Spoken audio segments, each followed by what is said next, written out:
Mbaniriza ku channel yange. Leero ngenda kubeera nga sharinga nammwe batya omugaati gwosobola okubeera ng'okuadingako value n'obeera ng'ogulya nga like muwoomu nga gulinga nga gwotera okufuna mu restaurant like nga gulabika so fancy naye ate ng'okikoledde waka. So tugenda kubeera nga ofuna omugaati gubeera ng'ogusalaasala mu slices. Guno omugaati nze yagwebekingidde, nabalaga batya osobola okubeera ng'obekinga omugaati gwa kika kino mu vidiyo gye nali nga nkola garlic bread. Nja kubeera nga link gibalekera mu description box. Beera ng'osalaasala mu slices entonotono, tosala slices ennene because wegutaninga crispy gumanyi okuba nga gukaluba, so weetaaga bu slices obutono obusobola okubeera nga buliika.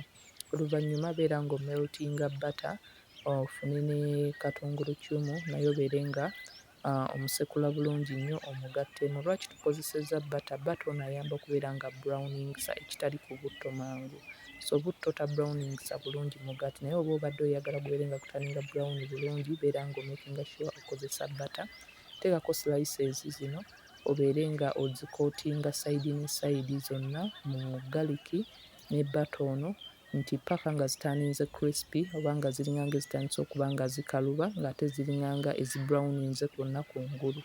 Kino kiziwa omugaati okubeera nga ziwunya akawoowo ako aka katungulucumu but at the same time ne zibeera nga zifunye nga zitandinze crispy. Bwe guba gwe mulundi gwe ogusoose ku channel yange nkwaniriza, teweerabira kubeera ng'osubscribinga, likinga video and leave a comment below.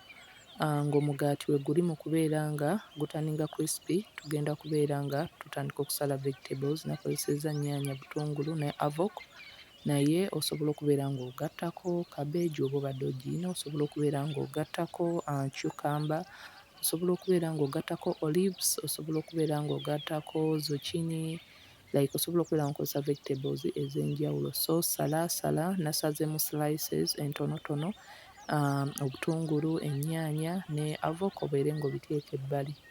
Teweerabira kubeera ng'onyiga kade, kubeera ng'otaninga on notifications zo, obeere notified buli lwe mba nga mpositinze vidiyo empya. Buli lw'onyiga kade teweerabira kubeera ng'onyigako all notifications, obeere nga tomissinga kubeera ng'obeera notified. Eno recipe nnungi naddala ng'obadde oyina omukolo oba obadde oyina function yonna oba obadde oyina abagenyi, nti osobola okubeera ng'opreparinga vegetables n'emigaati ne gibeera nga giri available, nti buli omu n'asobola okubeera nga yeekolera toast ye mu ngeri gy'agyagala, n'agyarrangingira nga yeeteereddeko vegetables ze yeetaaga. N'okuba nga mubadde muli waka, so kikuyamba okubeera nti omanyi omwana vegetable gy'atalya n'obeera nga togimu-adingirako.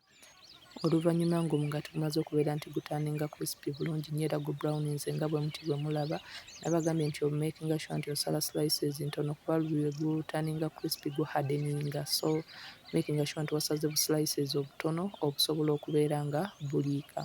So oluvannyuma beera ng'osiigako mayonnaise, osobola okusiigako obungi bwonna bw'oyetaaga, like osobola okubeera ng'oyongerako n'aba mungi nnyo oba n'obeera ng'okozesa quantity ntonotono. N'ekirala nti osobola okubeera nga oba tokozesezza mayonnaise, okozesa sour cream oba cheese.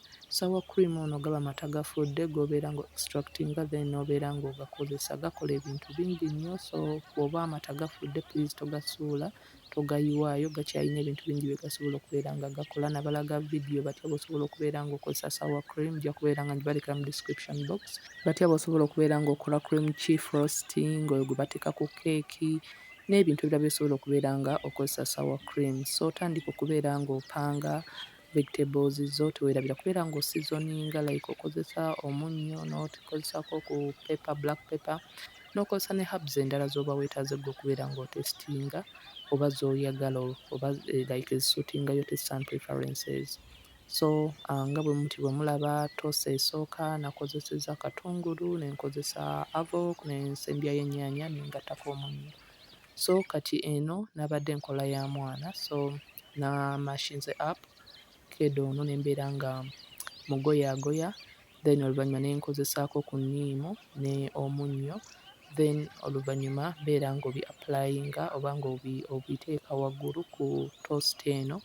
Nakozesezza ennyaanya because ennyaanya zaazirya, but bw'oba obadde olina omwana ng'alina vegetable gy'atalya, so wano w'omakingira sure nti yo togi-adingako n'obeera ng'ogattako ekyo omwana ky'alya.